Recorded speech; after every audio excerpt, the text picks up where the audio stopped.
Welcome everyone. मैं हूं आपका होस्ट, आपका दोस्त शाहिद रजा, और आप देख रहे हैं चिरुभाई पॉडकास्ट शो।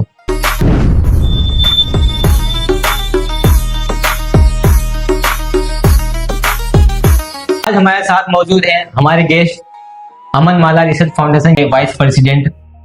मिलते हैं उनसे, मिलवाते हैं आपको और वो क्या काम करते हैं, जानकारी लेते हैं उनके लाइफ के बारे में कि कब से इन्होंने कब क्या क्या स्टार्ट किया और क्या कर रहे हैं। तो कैसे हैं इमरान भाई? बहुत अच्छा शाहिद भाई। सबसे पहले बताएं कि आपको हमारे शो पर कैसा लगा? बहुत अच्छा लगा और बहुत खुशी हुई कि आपने मेरे को यहाँ पर बुलाया। तो सबसे पहला सवाल कि आप अमन माला रिसर्च फाउंडेशन के वाइस प्रेसिडेंट हैं, तो उसमें आपका काम क्या होता है?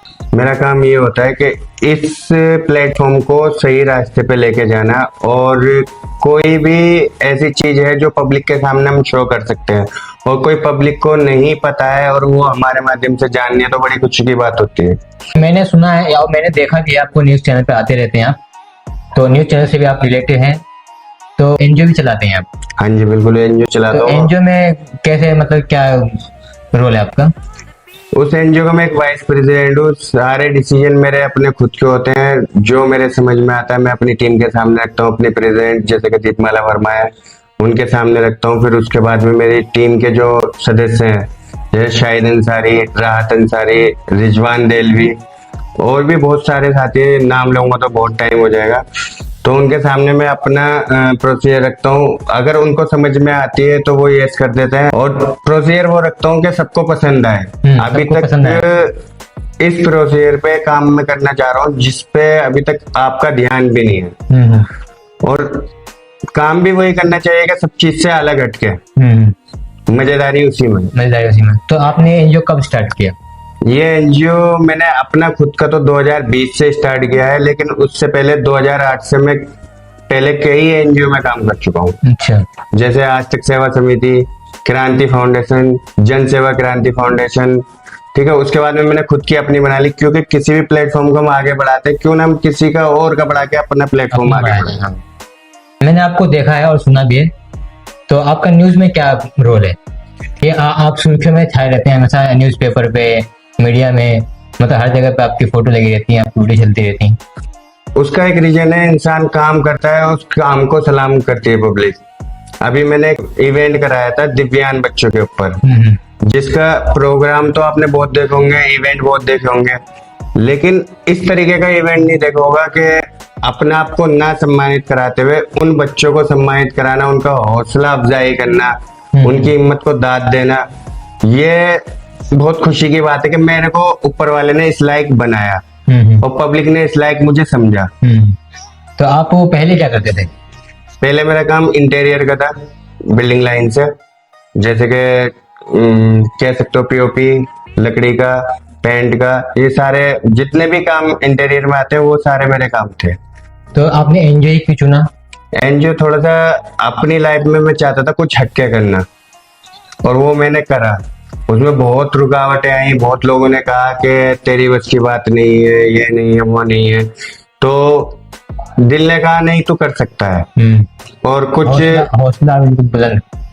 कुछ मेरे जो टीम है उन्होंने भी बोला कि जब इरादे नेक हो तो मंजिल आसान होती है। 100 और ऑर्गेनाइज कर रहे हैं आप, तो उसमें क्या दिखाना चाहते हैं, आप क्या करना चाहते हैं? उसमें मैं ये दिखाना चाहता हूँ कि हमारे जैसे कई लोग ऐसे हैं जो, हम तो दुनिया को देख सकते हैं, वो दुनिया से बेपर्दा है, होते हुए भी बेपर्दा है कि दुनिया में क्या हो रहा है देख नहीं सकते।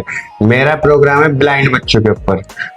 अब अच्छी बुरी चीज हम तुम तो देख सकते हैं, वो नहीं देख सकते, लेकिन उनकी चाहत भी ये होती है कि हम देखें। और मेरी कोशिश ये रहेगी कि हम इस लायक बने कि हम अपने जरिए उनको कुछ दिखा सके। बहुत बढ़िया काम कर रहे हैं। बहुत से एनजीओ देखता हूँ, बहुत से एनजीओ चलाने वालों को भी देखता हूँ और मिला भी उनसे, तो कोई भी ऐसा काम नहीं करता जैसे कि आप इवेंट करते हैं। तो ये आइडिया आपको कहाँ से आया? इवेंट करने का एक रीजन है, जैसे कि अगर मैं इवेंट कर रहा हूँ तो उसमें 50 लोग आएंगे और 50 लोग उस चीज को एक साथ देखेंगे। 50 में से 2 की उम्मीद तो जागेगी, जरूर जाएगी। 2 की उम्मीद जागेगी, वो 2 बंदे आगे 50 को फिर बुलाएंगे, तो फिर उसमें से तो ऐसे करते करते समाज में अगर एक दूसरे को समझने वाला होगा तो ये देश कहाँ से कहाँ पहुंचेगा। बहुत बढ़िया। तो आप क्या करना चाहते हैं आगे? आगे भविष्य में मैं वो चीज करना चाहता हूँ जो आज तक किसी ने नहीं की, और मेरी सोच ये है कि जो इस सोच पे मैं उतरूं उसको मेरे को देख के आगे भी कुछ लोग उस काम पे उतरे और उस काम को बढ़ावा दें। जैसे कि आपने बताया कि आप एनजीओ चलाते हैं, ब्लाइंड बच्चों के लिए इवेंट करते हैं, किस चीज पे इवेंट होता है आपका, और इसकी फंडिंग कहाँ से आती है आपको? देखो, मेरी एक टीम है जो मजबूत है, वो क्राउड फंडिंग होती है। अभी गवर्नमेंट से तो हमने कुछ लिया नहीं है, फिर भी मेरी टीम मेरे को सपोर्ट करती है। कोई 5,000, कोई 10,000, कोई 15,000, इस तरीके से। तो वो कलेक्शन करके जितना भी होता है वो हम हर महीने करते हैं। अब तो हमारे इस महीने में 2 इवेंट होने वाले हैं, एक ब्लाइंड बच्चों के ऊपर और एक होने वाला है एक शाम शिक्षा के नाम, तालीम के नाम। शिक्षा कह सकते हो, तालीम कह सकते हो, दोनों चीज एक ही है। तो इसमें भी मेरी टीम का बहुत बड़ा योगदान है। योगदान ऐसे है कि मतलब अगर मेरी टीम कह रही है कि ये चीज करना चाहिए तो ठीक है, मैं उसमें एग्री हूँ। जिसमें मेरी टीम की खुशी है उसमें मेरी खुशी है। तो सबसे ज्यादा सपोर्ट कौन करता है आपको टीम में से? सबसे ज्यादा सपोर्ट पहला जो नंबर पे आते हैं वो दीपमाला वर्मा। जिस टाइम मैंने एनजीओ रजिस्ट्रेट करी थी तो उस टाइम पे सबसे ज्यादा जो मेरे सपोर्ट में खड़ा था वो उन्होंने कहा था कि जो तुम करना चाहते हो वो करो, मैं तुम्हारे साथ हूँ। पैसे से और किसी भी चीज को लेके, जैसे मान लो सपोज करो पैसा हो गया, साथ हो गया, टाइम हो गया, हर चीज के लिए वो मेरे साथ खड़ी थी। अगर वो काश हिम्मत नहीं देती तो मैं इस प्लेटफॉर्म को खड़ा भी नहीं कर पाता। मैं शुक्रगुजार हूँ अपनी टीम का, जो मेरे को ऐसे बंदे मिले और मेरे से बंदे धीरे धीरे जुड़। कल तक मैं अकेला था, उसके बाद में मेरे साथ में ये लोग आए, इन्होंने मेरे को हिम्मत दी। जब मैंने एनजीओ ऑर्गेनाइज की थी, ये रजिस्ट्रेशन हुआ था इसका, उस टाइम पे मेरे को ये नहीं पता था कि मैंने रजिस्ट्रेशन तो करा लिया, आगे मैं इसको पब्लिक में कैसे चलाऊंगा और पब्लिक को क्या दिखाऊंगा। लेकिन करने वाले से कराने वाला बड़ा होता है, बेहतर होता है। ठीक है। जैसे जैसे दिमाग में आती गई वैसे वैसे करता रहा, पब्लिक मेरे से जुड़ती चली गई और पब्लिक का भी इतना सपोर्ट रहा है, इतना सपोर्ट रहा है कि मैं आपको लफ्जों में बयान नहीं कर सकता। वो कहते हैं ना कि वो मोहब्बत ही क्या जो लफ्जों में बयां हो जाए। पब्लिक उठा सकती है तो गिरा भी सकती है। तो बहुत अच्छा काम कर रहे हैं, आप भी इनसे जुड़ सकते हैं। तो इनका मैं नंबर कमेंट में पिन कर दूंगा, वहां से आप कॉल करें, इनसे जुड़े, इनसे जो भी जब भी आपको मौका मिले जब भी कॉल करें और इनसे पूरी जानकारी ले सकते हैं, क्योंकि ये ऐसा काम कर रहे हैं ब्लाइंड बच्चों के लिए, शिक्षा के ऊपर, सबके ऊपर एनजीओ से जुड़े हुए हैं और सारे काम कर रहे हैं। तो इनको अपना थोड़ा सा टाइम दो, थोड़ा सराहना करें इनका भी, और इवेंट में ज्यादा ज्वाइन करें। जैसे कि मैंने आपको सोशल मीडिया चेक किया था, तो उसमें आपने एक पोस्टर डाल रखा है फिल्म का, मूवी का, मतलब कि पोस्टर है, क्या है? मैं सपोर्ट कर रहा हूँ फिल्म कंपनी को जो ये फिल्म बना रही है, मेरी टीम सपोर्ट कर रही है। 2 फिल्म मेरी लॉन्च हो रही है दिसंबर में, उम्मीद है दिसंबर में लॉन्च हो जाएगी। ये बहुत जल्दी आपको देखने के लिए मिलेगी। तो वो किस टॉपिक में मूवी होने वाली है? आज की युवा कैसे इस लत में पड़ रही है, नशे की लत में पड़ रही है, क्या उनका भविष्य होने वाला है और जो कैसे बचा सकते हैं। ये नशे के कारण देखो क्राइम बढ़ता जा रहा है, आजकल मर्डर हो रहे हैं, स्नैचिंग हो रही है, चोरियां हो रही हैं। जब उनको नशा नहीं मिलता तो युवा इन्हीं लतों में पड़ते हैं, क्राइम में उतरते हैं। तो हमें उस चीज को कैसे रोक लगानी है, ये चीज हम उस फिल्म में दिखाएंगे। फिर गौतम सन्यासी जो है वो घपला मूवी के डायरेक्टर हैं और जो कहीं कोई है उसके डायरेक्टर हैं प्रेम मल्होत्रा। रोमांस भी है, एंटरटेनमेंट भी है और ड्रामनी भी है। उसको पूरी फैमिली एक साथ बैठ के देख सकती है, बहन हो, बेटी हो, माँ हो, बाप हो, भाई हो, सब ए टू जेड। तो इमरान भाई, उस फिल्म में आपका क्या रोल है?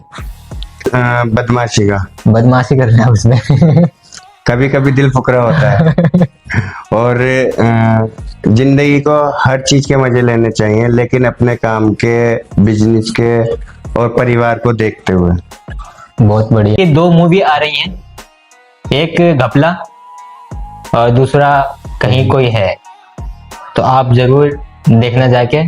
तो इमरान भाई, हमारी पब्लिक के लिए, जैसे कि आप काम कर रहे हैं, बहुत अच्छा काम कर रहे हैं, एनजीओ चला रहे हैं, इवेंट कर रहे हैं, तो हमारी पब्लिक जैसे कि आपसे जुड़ना चाहती है, उन पब्लिक के लिए आप क्या कहना चाहोगे? मैं ऑडियंस से यही कहना चाहूंगा कि उन बच्चों को इस चीज का एहसास नहीं होना चाहिए कि हम अकेले हैं, हम कुछ नहीं कर सकते, तो उनकी आंख, नाक, कान, हाथ, पैर सब बन के खड़े उनके साथ रह सकते हैं। तो देखा कैसे इमरान भाई ने इतनी मेहनत से और बचपन से लेकर आज तक इन्होंने एनजीओ से जुड़ जुड़ के इतना तक मुकाम तक पहुंचे हैं। और ब्लाइंड बच्चों के लिए, विकलांग बच्चों के लिए एनजीओ से जुड़ के, और जो आज की जनरेशन जैसे कि रैपिंग करती है, सिंगिंग करती है, एक्टिंग करना चाहती है, वो भी इनसे जुड़ सकते हैं क्योंकि इनकी मूवी आ रही है। और आप भी आना चाहते हैं तो इनसे संपर्क करें, मैं कमेंट में नंबर दे दूंगा। भाई आपसे बात करके बहुत अच्छा लगा, जो आप हमारे शो पर आए उसके लिए तहे दिल से शुक्रिया। और हमारी ऑडियंस का भी शुक्रिया जो इस वीडियो को देख रही हैं। इस वीडियो को इतना शेयर कर दीजिए, इतना शेयर कर दीजिए कि लोगों तक बात पहुंचे और वो भी एनजीओ से बच्चों, ब्लाइंड बच्चे हैं, विकलांग बच्चों से जुड़ सके। ब्लाइंड बच्चे हैं, उनको ये महसूस ना हो कि हम अकेले हैं, उनको ये लगे कि हमारे साथ भी है कोई। चिटू भाई पॉडकास्ट चैनल को सब्सक्राइब कीजिए, लाइक कीजिए, अच्छे से कमेंट कीजिए। मिलते हैं अगले नेक्स्ट एपिसोड में किसी नए गेस्ट के साथ। तब तक के लिए खुदा हाफिज, नमस्ते।